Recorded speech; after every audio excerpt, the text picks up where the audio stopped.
What is the meaning of bravery? बहादुरी का मतलब क्या होता है? अभी मैं इस वीडियो में बोलना शुरू करूं, मैं रिक्वेस्ट करता हूं आप सब लोगों से, और ईमानदार रहना। देखो, जो कमेंट कर दो उसको एडिट मत करना और डिलीट मत करना, लेकिन कमेंट जरूर करना। What is the meaning of bravery? Brave होना क्या होता है? बहादुर होना क्या होता है? मैं तो करूंगा इस बारे में बात डेफिनेटली इस वीडियो में, बट सबसे पहले एक बार कमेंट करके बताऊं।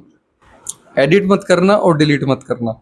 डिलीट कब करोगे? अगर आपको लगे कि यार मेरा कमेंट तो हल्का है। जो है भाई, ईमानदार खुद से रहना है। जीवन में ईमानदारी ना खुद से सबसे पहले होनी चाहिए। हम दुनिया को बेवकूफ बना सकते हैं, खुद को नहीं। ठीक है? ब्रेवरी, बहादुरी, बहादुरी का मतलब ये नहीं होता कि आपको कोई काम करने में डर नहीं लगता। कोई ऐसा काम जो करने में बहुत सारे लोगों को डर लगता है, लेकिन आपको डर नहीं लगता, आप उस काम को कर लेते हो। और यदि कोई आपको ब्रेव कह रहा है या आप खुद अपने आप को ब्रेव कह रहे हो, दैट इज नॉट ब्रेवरी। कोई इंसान कॉकरोच को पकड़ नहीं सकता। मतलब कई लोग कॉकरोच को नहीं पकड़ पाते, उन्हें डर लगता है। मान लो मैं पकड़ लेता हूं, तो क्या मैं ब्रेव हो गया? नहीं। बहुत सारे लोग छिपकली से डरते हैं। कुछ मानुस ऐसे होते हैं जो छिपकली को पकड़ लेते हैं हाथों से, नंगे हाथों से। तो क्या वो ब्रेव हो गए? नहीं। किसी इंसान को हाइट से डर नहीं लगता। कईयों को लगता है, कुछ को नहीं लगता। तो अगर वो हाइट से कंफर्टेबली नीचे देख पा रहा है, तो क्या वो बहादुर है? नहीं। बहादुरी का मतलब डर का ना होना नहीं होता। फिर से बोलता हूं, बहादुरी का मतलब ये नहीं होता कि आपके अंदर डर नहीं है किसी चीज का, या आप वो चीज बड़े कंफर्टेबली कर लेते हो। बहुत सारे लोगों को लगता होगा डर, उनकी फटती होगी, आपकी नहीं फटती, आप बड़े आराम से कर लेते हो।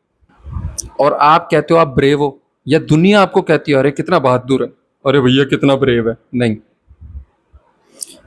हर इंसान में कई तरह के डर होते हैं और कई तरह के डर नहीं होते हैं। कुछ ऐसी चीजें हैं जिससे ज्यादातर लोगों को डर लगता है, मुझे नहीं लगता। कई ऐसी चीजें हैं जिनसे मुझे डर लगता है और ज्यादातर लोगों को नहीं लगता। उदाहरण दे रहा हूं, राइट?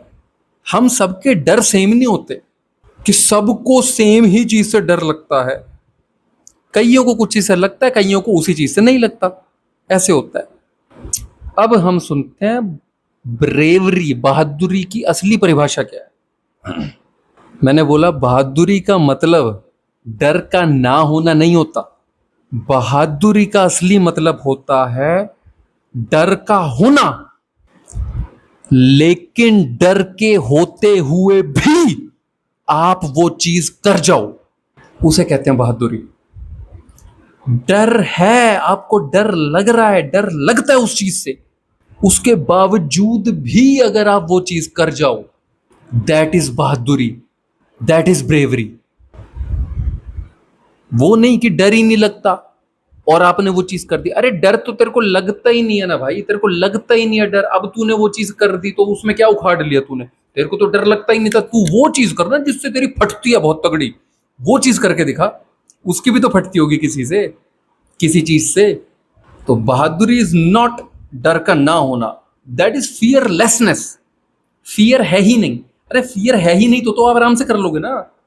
ब्रेवरी, बहादुरी का मतलब होता है कि डर के होते हुए भी आप वो चीज कर जाओ, उसे बोलते हैं बहादुरी। आई कुछ बात समझ में? डर के होते हुए भी कोई चीज कर जाना आसान बात है क्या? खेल नहीं है बच्चों का, तेल निकल जाता है छच्चों का, फट के हाथ में आ जाती है ज्यादातर लोगों की, ऑलमोस्ट सब। लेकिन होते हुए भी डर, अगर आप जाओ वो काम कर, तो सोचो आप किस लेवल के चैंपियन हो। उसे कहते हैं डर पे विजय प्राप्त करना। आसान नहीं है। ये नहीं कि मैं बोल रहा हूं तो मैं कोई बड़ा नहीं भाई, मेरी भी फटती है बहुत सारी चीजें, लेकिन फटते हुए भी फाड़ देना सामने वाले को, ओह माय गॉड, वो है बातचीत। हाँ, हम अपने दिमाग पे काम करते चले जाएंगे तो डेफिनेटली हम अपने डरों पे विजय प्राप्त कर सकते हैं विद टाइम। लेकिन एटलीस्ट ये क्लैरिटी होना बहुत जरूरी है कि डर का मतलब डर का ना होना नहीं होता। बहादुरी का मतलब डर का ना होना नहीं होता। बहादुरी का मतलब होता है डर के होते हुए भी वो चीज कर जाना। तभी आप असली कहलाने लायक हो कि अरे भैया क्या बहादुर है भाई, क्या बहादुर इंसान है, डर के होते हुए भी कर गया। अगर मुझसे वन ऑन वन बात करनी है, लिंक डिस्क्रिप्शन में है।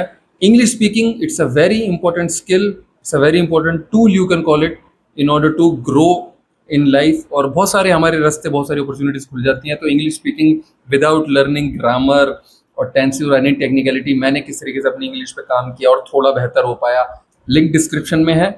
और मैं गंजा हो चुका था, बालों के लिए मैंने क्या किया कि जिसकी वजह से मैं अंकल की वजह से वापस एक लड़का काइंड ऑफ बन पाया, काइंड ऑफ। तो उसका पूरा एक्सपीरियंस मैंने अपने कोर्स में शेयर किया है। Again link is in the description, hair regrowth experience. और पेंसिल स्केचिंग में करता हूँ। अगर आपको भी चेहरे बनाने हैं, अगर आपको भी सीखना है पोर्ट्रेट ड्राइंग पेंसिल से बनाना, तो उसका भी मेरा कोर्स है, वो यूडेमी पे है, लिंक डिस्क्रिप्शन में है। That's all. कमेंट जरूर करना अगर आपने पहले नहीं किया तो, आप करके बताना कि आपकी क्या थॉट प्रोसेस था ब्रेवरी की परिभाषा को लेकर, बहादुरी की परिभाषा को लेकर। अगली वीडियो मिलते हैं। Thank you so much.